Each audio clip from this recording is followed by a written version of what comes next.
मेरे रहते जीत आते नहीं। जब तक मेरे हाथ में शस्त्र है, दुनिया में किसी की ताकत नहीं कि मुझे हरा दे।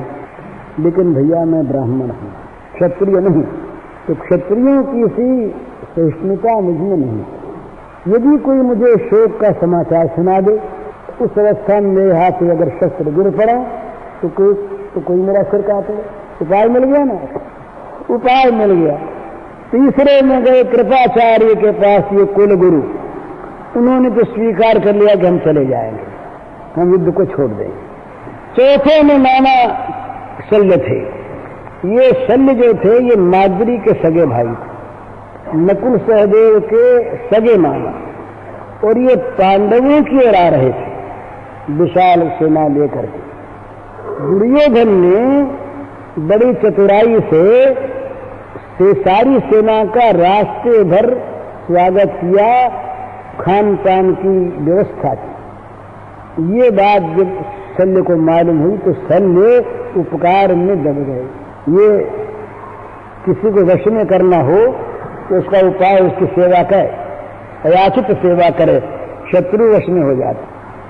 शत्रु है, शत्रु पक्ष में आ रहे थे शत्रु, तो जब उन्हें मालूम हुआ तो उन्होंने दुर्योधन से कह दिया कि भाई अच्छी बात है। पहुंचे वहां पर दुर्योधन जी आए, बोले मामा जी सब ठीक? बोले हाँ सब ठीक। रस्ते में तकलीफ तो नहीं हुई ना मामा जी? और शल्य ने समझा कि कैसे पूछता था कि नहीं हुई। बोले क्यों, रस्ते का इंतजाम आपका था? बोले हाँ मामा जी आपका ही था। लेकर सेना को डेरा दिलवाओ। सेना उनकी हो गई तो शल्य मामा को प्रणाम करने गए। चौथे शल्य मामा दुर्योधन ने जाकर ये धर्मराज ने जाकर प्रणाम किया। बोला तो वही आशीर्वाद, बेटा तेरी जय होगी। महाराज आपके रहते, बोले तुम नहीं आते तो नहीं होते, तुम आ गए तुम्हारी जय होगी, अब जय होगी। बोले आप फिर? बोले भाई हम जिस पक्ष में लड़ेंगे इस पक्ष से, इसमें बेईमानी करेंगे नहीं। तो बोले महाराज तुम्हारी सहायता करेंगे। सहायता ये करेंगे कि जब कर्ण सेनापति होंगे तो कर्ण को आवश्यकता होगी श्री कृष्ण के मुकाबले में घोड़ा हाँकने वाले सारथी की, क्योंकि कर्ण का प्रधान युद्ध होगा अर्जुन से। कर्ण ये प्रण कर चुके थे कि 4 भाइयों को तो छोड़ देंगे और खास करके वो रखेंगे अर्जुन को प्रतिद्वंदी के रूप में। कहा तो ये था कि भाई अर्जुन अगर मुझे मार देगा, कुंती माता ने कहा अकेले में जाके कर्ण से कि बेटा तू मेरा बेटा है। तो कहा मैया तैने बड़ी भूल की, बेटा तो था तो तैने तो छोड़ दिया नहीं। मुझको जिसने पाला उसका मैं बेटा हो गया, और उसके बाद इस दुर्योधन ने मुझको भाई समझकर मेरी सहायता की, मुझे राजा बना दिया। उसका साथ में कैसे छोड़ दूं? नहीं छोड़ सकता। तो बोले मेरे 5 कायम रहें। तो भगवान ये कर्ण ने कहा तेरे 5 कायम रहेंगे, 4 को तो मैं मारूंगा नहीं, मेरे हाथ में भी आ जाएंगे तो छोड़ दूंगा। तो छोड़ा, कई बार छोड़ दिया। रहे अर्जुन और मैं 2। अर्जुन मुझे मार देगा तो मैं रह गया, तेरे 5 रह गए। अर्जुन को मैंने मार दिया तो मैं रह गया, तेरे 5 रह गए। और मुझको अर्जुन ने मार दिया तो तेरे 5 रह गए, 5 रहेंगे। तो शल्य ने कहा कि जब मैं कर्ण सेनापति होगा तो कर्ण के खास प्रतिद्वंदी होंगे अर्जुन। तो उस समय के युद्ध में सारथी का बड़ा महत्व था। सारथी बचा दे, सारथी मरा दे। बाण आ रहा है, सारथी शायद तत्काल कर दे, निकल गया बाण ऊपर से, सारथी के हाथ में सब कुछ।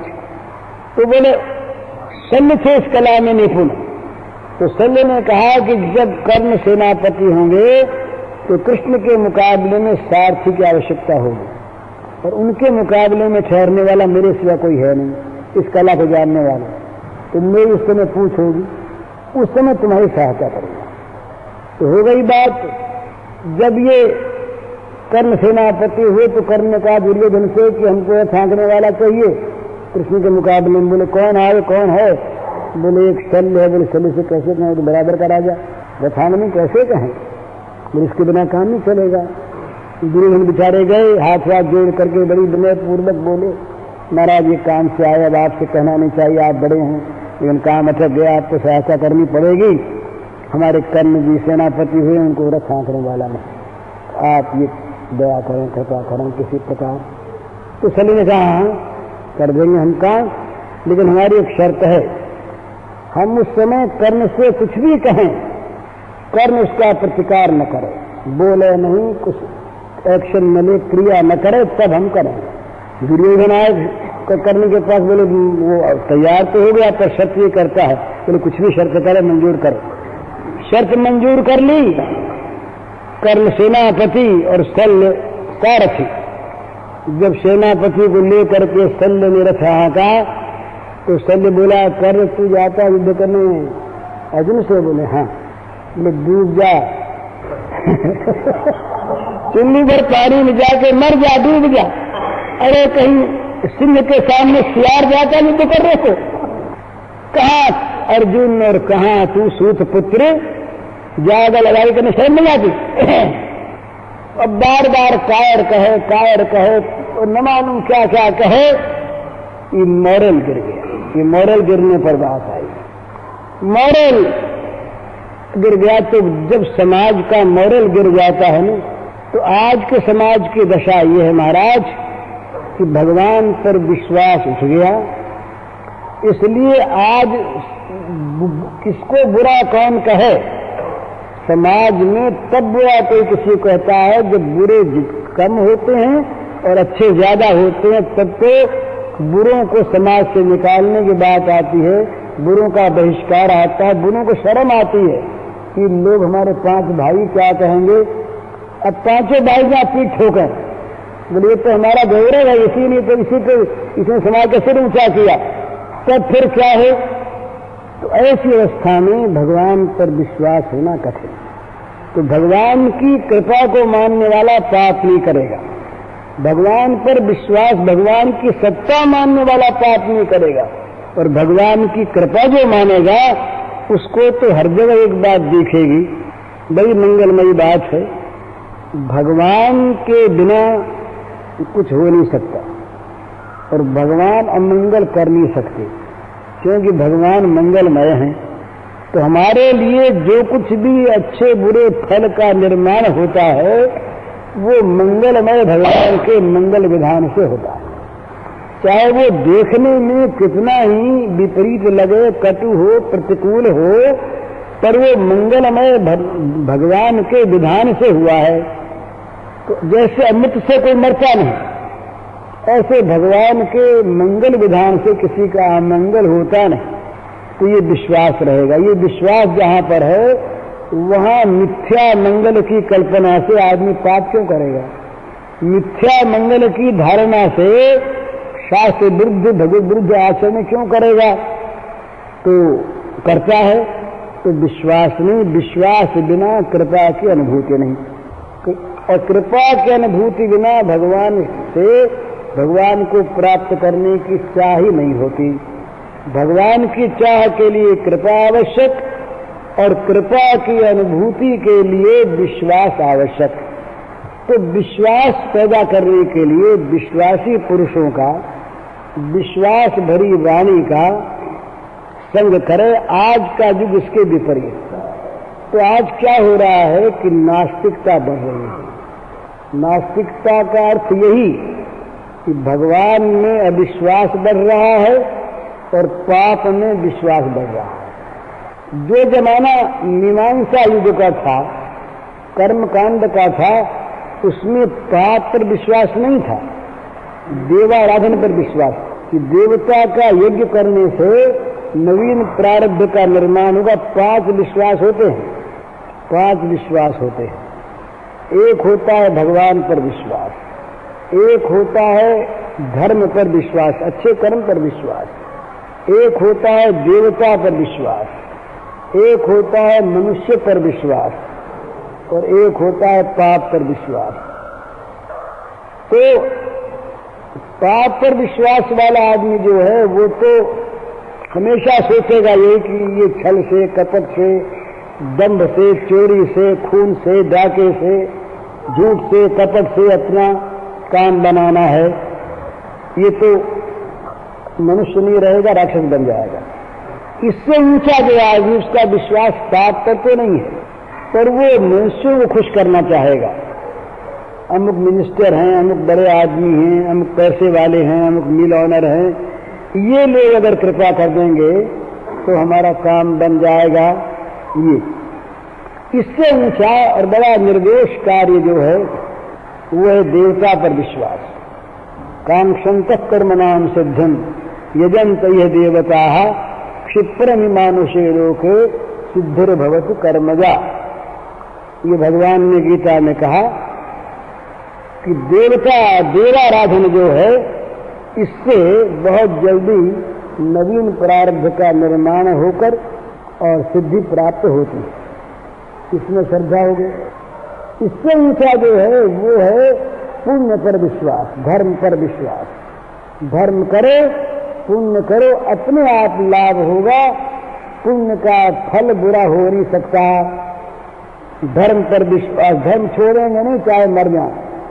पैसा आए ना आए कोई मतलब नहीं, प्राण रहे न रहे कोई मतलब नहीं। अपने को जो धर्म की टेक है ये नहीं छोड़नी है। राणा प्रताप का उदाहरण सामने, हाल में ही धर्म नहीं छोड़ना है चाहे सब कुछ चला जाए। तो धर्म पर विश्वास तो सबसे ऊंचा है भगवान पर विश्वास। भगवान मंगलमय जो करते हैं तो जब समाज का स्तर गिरता है ना तो भगवान धर्म का विश्वास तो हटता है और मनुष्य का और पाप का विश्वास बढ़ता है। भाई अमुक आदमी को मनाओ, उसको ठीक करो, उस अधिकारी को हाथ में रखो तब काम बनेगा। और उसको हाथ में रखने के लिए अगर बुरा काम करना पड़े तो अपने को काम बनाना है ना भाई। अपने कोई बुरा काम थोड़ी करना है। अपने को बोले किसी पशु को खाने के लिए थोड़ी मारना है, देवता के राज्य के लिए बलि देना है। ये मनुष्य अपने आप युक्तिवाद के द्वारा अपने पाप का समर्थन करता है। बोले भाई ये तुम कर्तव्य के लिए करते हैं, हमारा स्वार्थ थोड़ी है। इस प्रकार की कर्तव्य की, नीति की युक्तियां अपने पाप के समर्थन में मनुष्य देता है और पाप का। तब समाज का मोरल गिरा कब मानना चाहिए? जब समाज का पाप में विश्वास हो जाए। हमारे यहाँ एक कलेक्टर रहे, वो सूरतमणि नारायण त्रिपाठी, अब वो दूसरे विभाग में हैं। उन्होंने एक बात हमसे कही, बड़ी अच्छी लगी हमको। उन्होंने कहा कि भाई जी पाप पहले भी होते थे, गिरते थे आदमी, भूल होती थी, पर पाप करने वाला भी पाप करके पश्चाताप करता था। और उसके मित्र बांधव, घर वाले, समाज वाले भी कहते थे कि भैया तुमने भूल की, ऐसा काम अपने नहीं करना चाहिए था। तो वो शर्मिंदा होता, पश्चाताप करता और फिर वैसे काम से बचना चाहता। आज तो समाज पीठ ठोकता है, समाज शाबाशी देता है, समाज कहता है तुम बड़े चतुर हो, बड़े होशियार हो। तो ये मॉरल गिरे हुए समाज का ये चिन्ह होता है कि जहां भगवान पर विश्वास नहीं, भगवान की कृपा का जरा सा भरोसा नहीं और पाप का भरोसा। इसका प्रत्यक्ष उदाहरण ये है। बोले भाई बात आप कहते हो बिल्कुल ठीक, लेकिन ये हम कर देंगे ऐसा तो हमारा काम चलेगा कैसे? हमारे पास एक चिट्ठी आई महाराज गत वर्ष के बाद, उसके पहले एक कोई फर्म है जो ब्राह्मी आंवला तेल बेचता है, कोई कहीं है, ऐसे कई फर्म है, इसलिए किसी पर संदेह नहीं करना चाहिए आपको कि अमुक के लिए ये कह रहा है। सब बेचारे बहुत अच्छे होंगे। उन्होंने पत्र भी अच्छे भाव से लिखा। उन्होंने ये लिखा कि हम ब्राह्मी आंवला तेल बेचते हैं, लेबल पर ब्राह्मी आंवला रहता है और खूब बिकता है, पर उस तेल में न ब्राह्मी है न आंवला है।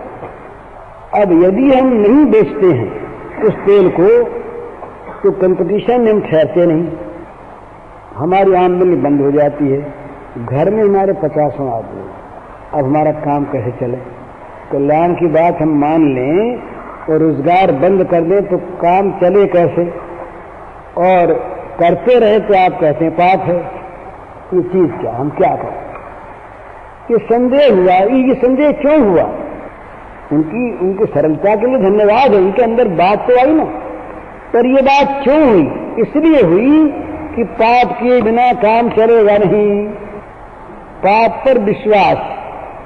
इसी प्रकार जब मनुष्य पाप पर, बुरे कर्म पर विश्वास करता है, तब वो भले की तरफ जाएगा कैसे? भगवान की कृपा पर विश्वास करेगा कैसे? और कृपा पर विश्वास किए बिना कि मनुष्य आगे बढ़ सकता नहीं। तो इसीलिए नास्तिक बैरी धन का चिंतन न करके विश्वासी, भक्त, प्रेमी, भगवान को मानने डरने वाले ऐसे लोगों का, ऐसे साहित्य का, ऐसे विचारों का, ऐसे स्थान का, ऐसे खान पान का संग करना चाहिए जिससे बुद्धि में भगवान पर विश्वास बढ़े और पाप पर विश्वास बढ़े। भगवान पर विश्वास हुए बिना चाह नहीं होगी, और चाह हुए बिना, और उसमें दूसरी बात एक और होगी। ये क्या होता है, ये मनोवैज्ञानिक चीज है। जिस संग में हम रहते हैं, जो चीज बराबर देख सुनते हैं, उसी प्रकार का हमारा मन बनता रहता है। हम बेईमानी नहीं करते जानकर, हमारा मन हमें सुझाता वो चीज है कि चीज ऐसी, हमारा मन वैसा बन जाता है। हम लोगों से कहते हैं कि भाई हम जरा भी बेईमानी नहीं करना चाहते, पर मन बताता है कि भाई ये तो ठीक तुम कर रहे हो। तो पाप में समीचीन बुद्धि, बुरे में भली बुद्धि मनुष्य की हो जाती है बुरे संग से, और भली बुद्धि हो जाने के बाद उसको वो छोड़ना नहीं चाहता, उसको वो छोड़ सकता नहीं, क्योंकि उसकी बुद्धि कहती है कि ये ठीक है, तुम जो कर रहे हो यही उचित है, ये करना चाहिए। युक्ति रहता है, बोले सब करते हैं ना, उसने किया, उसने किया, क्या तुम उनसे अधिक बुद्धिमान आ गए? क्या तुम उनसे अधिक धर्मात्मा आ गए? तुम्हारे बच्चे भूखों मरेंगे कल, तो तुम क्या करोगे? फिर करोगे कि नहीं? इस प्रकार से उसका मॉरल और भी गिरता है। तो समाज की जब ये दशा होती है, तब ये सलाहकार ऐसे मिलते हैं, ग्रंथ ऐसे मिलते हैं, साहित्य ऐसा मिलता है। तो इसलिए इससे आदमी बचे जहां तक बने। ये नारद जी ने कहा कि और चीज चाहे हो भी, पर दुस्संग सर्वथैव त्याज्य है। बरु भल दास नरक करता था, दुष्ट संग जनि देहिता। नरक में रहना अच्छा, नरक में रहने से नरक की पीड़ा का भोग तो होगा, पर एक बड़े दुष्कर्म का ऋण तो उतरेगा ना। वहाँ कर्म का भोग है नरक की पीड़ा के द्वारा, और बुरे संग में नरक की पीड़ा देने वाले कर्मों का निर्माण है। न मालूम कितनी नरक की पीड़ा बुरा संग बना देगा। तो नरक में वरम रहना अच्छा, पर बुरे संग में किसी लाभ की आशा से भी नहीं रहना चाहिए। और सलाह तो दी नहीं जाती ना। बहुत लोग पूछते हैं क्या करें, संग छोड़ दें, काम छोड़ दें। अब कहने से ही छोड़ेंगे नहीं, तुमसे यही कहा जाता है तुम अपनी प्रसिद्धि, काम तो बुरा है, तुम अपनी प्रसिद्धि देख कर जैसा ठीक हो वैसा करो। मतलब इसका यह है कि मनुष्य के मन में जब इस प्रकार का विश्वास हो जाता है बुराई पर, तो भलाई की बात वो सुनना नहीं चाहता। तो ये बुरा संग, इस अविश्वासियों का संग, यही नास्तिकों का संग है। वेद निंदक नास्तिक माना, धर्म न मानने वाला नास्तिक माना। तो सबसे बड़ा नास्तिक तो वो है जिसका असत कर्म में विश्वास और सत कर्म में विश्वास नहीं, जिसका बुरे कर्म में विश्वास और भले कर्म में विश्वास नहीं। उसका विश्वास उसके अंदर भगवान की चाह नहीं पैदा करने देगा। भोग की चाह, देखो ना, वो सुखी हो गया, वो सुखी हो गया, वो डकैत, वो डकैतों को देखेगा, तो समाज जो है वो डकैतों का समाज बन जाएगा। आज का समाज जो हमारा है, इसको अगर हम कहें तो सिविलाइज्ड डकैत हैं सब, सभ्यता का डाका डालने वाले हम सब हैं। ये धर्म की दुकान वाले भी, व्यापार की दुकान वाले भी, राज की दुकान वाले भी, और 100 में 2-4 अच्छे हुए तो क्या हुआ, कोई होंगे। लेकिन ये बात कैसी क्यों हो गई? ये इसलिए हो गई कि भगवान पर विश्वास हमारा हटने लगा, नास्तिकता आ गई। इस नास्तिकता को दूर करने के लिए 2 चीज करनी है। जो लोग विश्वासी हैं उनको तो अपने विश्वास को और भी दृढ़ करना है, और किसी भी हालत में विश्वास को छोड़ना नहीं है, चाहे कुछ भी हो जाए, कितना ही विपरीत समय आ जाए, आंधी आवे, तूफान आवे, वज्रपात हो, तमाम दुख चारों ओर से आकर के घेर ले, और वो यही कहे कि हम नहीं छोड़ेंगे। निंदम पुनीत निपुणाः यदि वास्तुवंतु लक्ष्मी समाविशतु गच्छतु वा यथेष्टम तद्ये वा मरणमस्तु युगांतरेवा न्यायात पथ प्रविचलन्ति पदम न धीराः। भाई चाहे नीति निपुण मामूली आदमी नहीं, सारे समाज के, देश के नीति विशारद लोग, बड़े बड़े बुद्धिमान लोग कहें कि बड़ा बुरा आदमी है, और वो लोग कहें कि बड़ा अच्छा आदमी है, स्तुति निंदा नीति निपुणों के द्वारा, चाहे वो स्तुति रहे, स्तुति हो चाहे निंदा। पर लक्ष्मी देवी आ जाए या जहां मन हो वहां चली जाए। गच्छतु वा यथेष्टम, जब मन हो जहां मन वहां चली जाए, जब चाहे तब चली जाए। और अद्य हुआ मरणमस्तु युगांतरेव, आज मौत आ जाए या युगों के बाद आवे, तो जो धीर पुरुष हैं वो न्यायात पथ प्रविचलन्ति न, वो न्याय के मार्ग से कभी एक पैंड भी हटते नहीं। चंद्र टरे सूरज टरे, टरे जगत व्यवहार, पैदृढ़ श्री हरिचंद्र को टरे न सत्य विचार।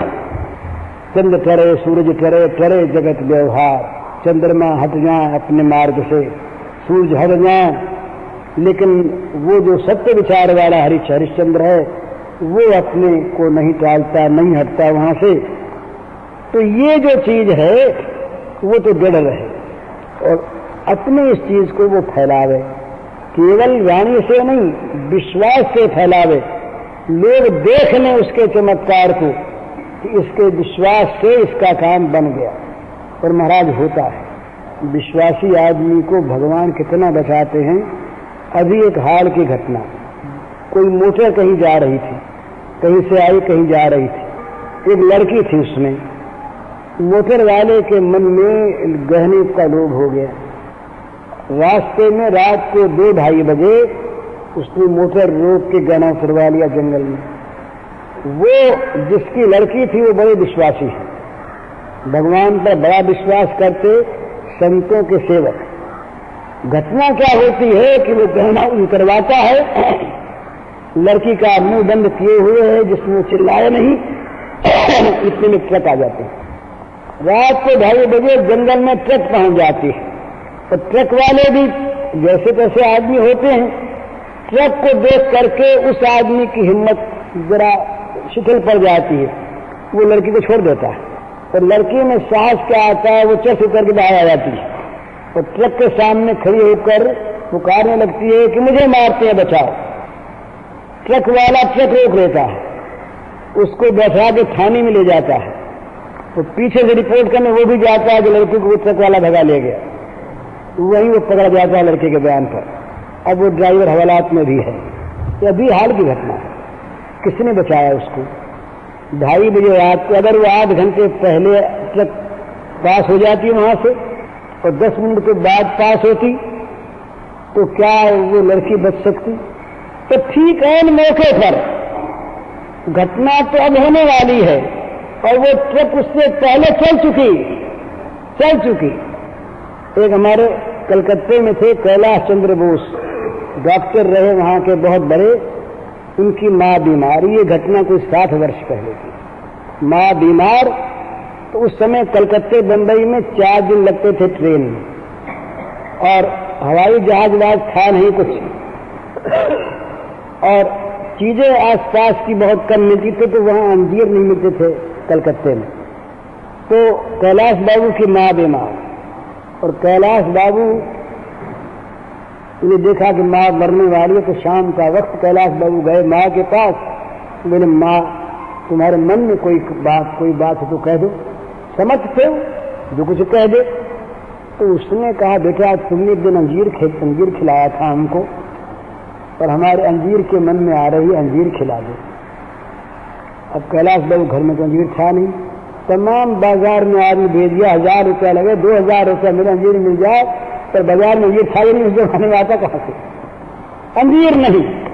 तो कैलाश बाबू कही हुई बात है कि हम उदास हो कि देखो हम समर्थ बेटे हैं, पैसा हमारे पास है और माँ मर रही है, पर माँ को एक अंजीर खिलाने के हम के लायक हम नहीं, तो भगवान क्या करें, दुखी हो गए। तो बोले रात को 11 बजे किसी ने आके किवाड़ खड़काया, आवाज दी। तो बोले हमने समझा कि कोई रोगी के यहाँ से बुलावा आया है, तो माँ मरना सन अंजीर मिला नहीं, हम दुखी रहे। तुमने कहा नहीं आएंगे, अभी नहीं आते भी नहीं किवाड़ खोलते। उसने कहा कि मैं बुलाने नहीं आया, मैं तो दूसरे काम आया हूं, हमारे मालिक ने चीज भेजी है। तब बोले मैंने किवाड़ खोले तो देखता हूं कि अंजीर का टोकरा लिए जमादार खड़ा है। उसने वो कोई भाटिया से गुजराती, त्रिभुवनदास हीराचंद्र क्या उनके फर्म का नाम था, कलकत्ते में, उनके मालिक आए थे, उसी समय बंबई से पहुंचे थे, और सवेरे वो जाने वाले थे रंगून। उन्होंने आदमी से कहा कि तुम अभी जाओ, अभी जा करके कैलाश बाबू को दे आओ, कह देना कि सवेरे वो रंगून जाएंगे, आपसे मिल नहीं सके, इसलिए लेके अभी आ गया। तो कैलाश बाबू ने कहा कि हम उछल पड़े। हमने कहा भाई कोई भगवान है तो सही, कोई है तो सही। माँ को अंजीर की आवश्यकता आज हुई, पर हमारे मन में आज आई, पर भेजने वाले ने 4 दिन पहले भेज दिया वहां से, नहीं तो पहुंचता कैसे आज। 4 दिन पहले अगर इसकी व्यवस्था न हुई होती तो कैसे होता। बाण चला, कर्ण ने बाण चलाया, और बाण में वो विष का भिजाया हुआ बाण अभिमंत्रित किया, उसके ऊपर एक नाग आके बैठ गया, अर्जुन का बैरी, बाण लगे अर्जुन मर जाएगा। अर्जुन को मालूम नहीं कि ये चीज हो रही है, पर जिसकी रक्षा में से मालूम। उधर से बाण छूटा, इधर से घुटनों का बल, यूं हाथ का बल लगाया, घोड़ों के घुटने टिक गए जमीन पर, रथ के चक्के जमीन में धंस गए,